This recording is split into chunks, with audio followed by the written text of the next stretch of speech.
La presse de ce lundi 15 février 2021, passée en revue par Mohamed Ali Mouba. Bonjour. Affaire Ousmane Sonko, Abdoulaye Wade vole la vedette à tout le monde. Un simple communiqué et tous les protagonistes descendent d'un piédestal dans les journaux.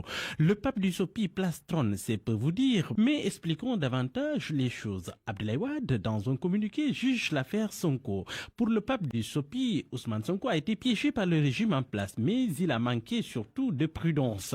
Wade souligne son inexpérience, ses faiblesses. On soutient dont Ousmane Sonko se serait bien passé, soupire du coup le journal Les Échos. Dans le communiqué de soutien de Abdoulaye Wade en faveur d'Ousmane Sonko, il y a problème relève de son côté. Source A, le boss du PDS parle de faiblesse du leader de PASTEF. Est-ce un lapsus? Se demande le journal. Sinon, à quelle faiblesse il fait allusion?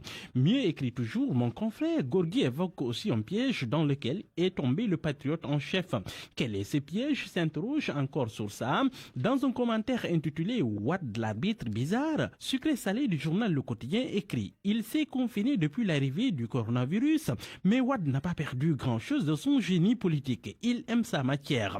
Le journal de constater que ce communiqué qu'il a publié condamne un complot de cet adversaire puissant qui n'est personne d'autre que Macky Sall. Mais il assoit en même temps un manque de prudence de Sonko qui est allé dans un salon de massage.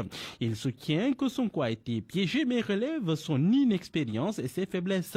Cet arbitre-là, le journal perd de son latin. Mais dans Sud Quotidien, les soutiens apportés aux leaders de PASTEF se font plus nombreux, tirs groupés sur l'État du Sénégal. À part Maître Abdoulaye Wade, c'est Mamadou Ndoye, l'ex-leader de la LD, qui détecte la main invisible du régime. Tout comme Nyolank qui se dresse pour faire barrage à la liquidation politique du leader de PASTEF. Interrogé sur cette affaire, Youssou Mbargane Guissé, socio-anthropologue à l'IFAN, donne son point de vue. Selon lui, ce dossier puis une affaire d'État à milieu. Mais question, pourquoi Ousmane Sonko refuse de se soumettre à un test ADN? Bassirou Diomaye Faye lève un coin du voile. L'invité du grand jury de la RFM, repris par Sud Quotidien, affirme que c'est pour éviter d'être piégé.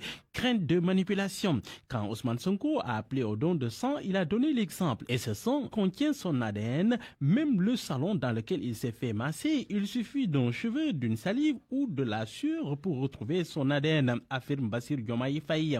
Toujours dans les colonnes de Sud Quotidien, dans le journal Vox Populi, Sonko qui pardonne, Adji Sarr et son avocat qui crie à la manipulation. Guerre des mots entre avocats aussi au sujet de l'existence ou non de preuves du viol. Maître Bamba Cissé et compagnie démentent les prélèvements de semences. Maître Youf, lui, persiste et signe. Pour Vox Populi, nous sommes dans le temps des émotions. Chacun cherche à les avoir plus fortes que possible. Car selon le confrère, elles alimentent le mental et renforcent la pugnacité. Pugnacité, vous avez dit, l'Assemblée nationale, sauf changement de dernière minute, va mettre en place aujourd'hui même la commission ad hoc chargée d'auditionner le leader de PASTEF.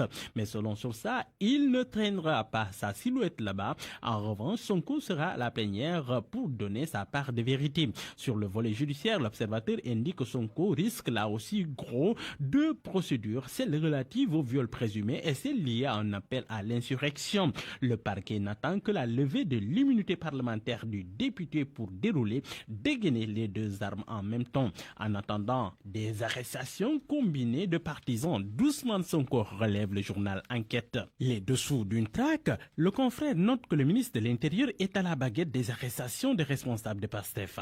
La police détiendrait des audios et des éléments compromettants contre ses militants. Arrestation hier à Saint-Louis, Dakar et Pikine, confident sur les échanges entre Macky Sall et le calife des Mourides. Le confrère note que Macky a promis au calife de tout faire pour que le calme revienne dans le pays. Le journal L'Observateur note que la police est aux aguets. Tous les endroits sensibles de Dakar, Kaolack ou Saint-Louis sont sécurisés. Les RG lancés sur le terrain pour éviter des troubles à l'ordre public. À la une du journal Les Échos, le coronavirus et les alertes du docteur Abdoulaye Bousso, le directeur du COUS.